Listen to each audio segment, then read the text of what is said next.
പ്രിയപ്പെട്ടവരെ, reporter breaking. തിരുവനന്തപുരത്ത് തീരദേശ മേഖലകളിൽ ഡെങ്കിപ്പനി പടരുന്നതായി ആരോഗ്യവകുപ്പ്. 2 ആഴ്ചക്കിടയിൽ 12 കേസുകളാണ് റിപ്പോർട്ട് ചെയ്തത്. കരുതൽ വേണം. കുട്ടികൾക്കിടയിലാണ് പനി വ്യാപകമായി പടരുന്നത്.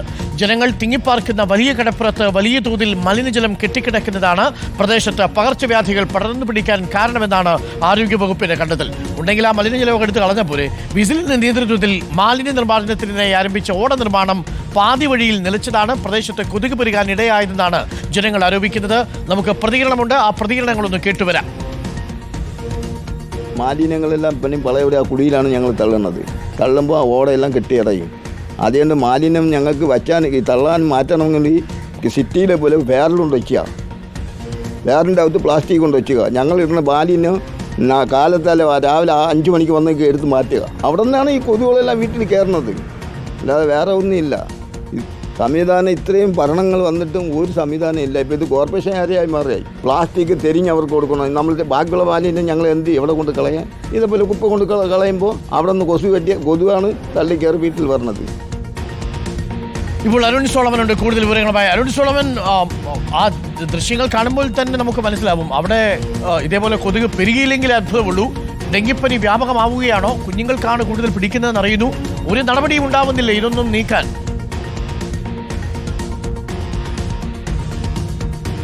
അരുൺ, ഇത് വിഴിഞ്ഞം തുറമുഖത്തിനോട് ചേർന്നുള്ള ഗ്രാമമാണ് ഈ വലിയ കോട്ടപ്പുറം. ഈ വലിയ കടപ്പുറം ഈ ഭാഗത്ത് ഏകദേശം തുറമുഖത്തിൽ നിന്നും ഏകദേശം 12 അടി ഉയരത്തിലാണ് ഈ 25,000-ഓളം കുടുംബങ്ങൾ സ്ഥിതി ചെയ്യുന്നത്. കോട്ടപ്പുറം ഇടവക കൂടി തൊട്ടടുത്തുണ്ട്. ഇവിടെ ജനങ്ങൾ തിങ്ങിപ്പാർക്കുന്ന ഒരു അവസ്ഥയിലാണ് ഇത്തരത്തിൽ വളരെ 2 ആഴ്ച കൊണ്ട് തന്നെ 12ഓളം കേസുകൾ റിപ്പോർട്ട് ചെയ്തിരിക്കുന്നത്. അതും 5 വയസ്സിനും 15 വയസ്സിനും ഇടയിൽ പ്രായമുള്ള കുട്ടികളെയാണ് ഈ ഡെങ്കിപ്പനി മാരകമായി ഇപ്പോൾ ബാധിച്ചുകൊണ്ടിരിക്കുന്നത്. ഇതിൽ ആരോഗ്യവകുപ്പ് വളരെ നിസ്സഹായ അവസ്ഥയിൽ നിൽക്കുകയാണ്. കാരണം ഇതിൽ പ്രദേശത്ത് ഈ 12 അടി താഴ്ചയിലേക്ക് വലിയ കൂനമായ അല്ലെങ്കിൽ വലിയ തോതിൽ മാലിന്യം വന്നു വീഴുന്നുണ്ട്. ഇത് ഈ പ്രദേശത്തുള്ളവർ തന്നെയാണ് ഡംപ് ചെയ്യുന്നത്. ഈ മാലിന്യം ഒഴുകിപ്പോകാതെ കെട്ടി നിൽക്കുന്ന ഒരു അവസ്ഥയുണ്ട്. നേരത്തെ തന്നെ ഈ പ്രദേശവാസികളുടെ ഭാഗത്ത് നിന്ന് ഈ മണ്ണെടുത്തതിന് ശേഷം തുറമുഖത്തുള്ള ആൾക്കാർ മണ്ണെടുത്ത് ആ ഭാഗത്താണ് ഇപ്പോൾ ഈ മത്സ്യത്തൊഴിലാളികൾ ഈ മത്സ്യബന്ധന ബോട്ടുകൾ ഇടുന്നത്. അപ്പോൾ അതിൽ ഈ ബോട്ടുകളുടെ തകരാറിലായ ബോട്ടുകളുടെ ഉള്ളിൽ മഴവെള്ളം കെട്ടി നിന്നും ഇപ്പോൾ കൊതുകൾ പെറ്റുപെരുകി അവിടെ ഇപ്പോൾ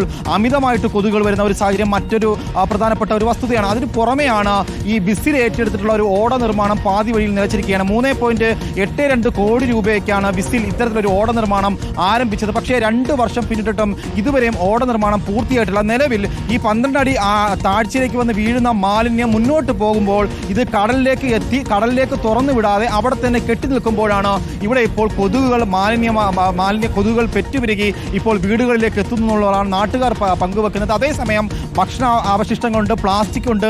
അതിനെല്ലാം പുറമെ തന്നെ ഈ മത്സ്യബന്ധനത്തിന് കൊണ്ടുപോകുന്ന ഈ തെർമോക്കോൾ ഉൾപ്പെടെയുള്ള പെട്ടികളുണ്ട്. ഈ പെട്ടികളിലൊക്കെയും ധാരാളം വെള്ളം കെട്ടി നിന്നാണ് ഇപ്പോൾ കൊതുകുകൾ പെറ്റുവരുന്നത്. ഇതിന് അടിയന്തരമായിട്ട് ആരോഗ്യവകുപ്പ് ഇടപെട്ടാൽ മാത്രമേ ഇതിന് ശാശ്വതമായിട്ടുള്ള ഒരു പരിഹാരം കാണാൻ കഴിയൂ. മറ്റൊന്ന്, വിസിൽ അടിയന്തരമായിട്ട് ഇടപെട്ട് ഈ ഓട നിർമ്മാണം പൂർത്തിയാക്കേണ്ടതുണ്ട്. കാരണം ഇതൊരു തീരദേശ ഗ്രാമമാണ്. അതുകൊണ്ട് തന്നെ പെട്ടെന്ന് തന്നെ ഇത്തരത്തിലുള്ള പകർച്ചവ്യാധി ഉള്ള അസുഖങ്ങൾ അല്ലെങ്കിൽ പനികളൊക്കെ പെട്ടെന്ന് പടർന്നു പിടിക്കാനുള്ള ഒരു സാഹചര്യം ഉണ്ടായിരുന്നു. അതുകൊണ്ട് തന്നെ വളരെ അടിയന്തരമായിട്ട് വിഴിഞ്ഞം അല്ലെങ്കിൽ ഈ കോർപ്പറേഷന്റെ ഭാഗത്ത് നിന്ന് അടിയന്തരമായിട്ടുള്ള ഇടപെടൽ ആവശ്യമുണ്ട് എന്നുള്ളതാണ് നാട്ടുകാർ ശ്രദ്ധയിൽ. ശരി, ഓക്കെ, താങ്ക് യു. അരുൺ സോളമനാണ് വിവരങ്ങൾ നൽകിയത്.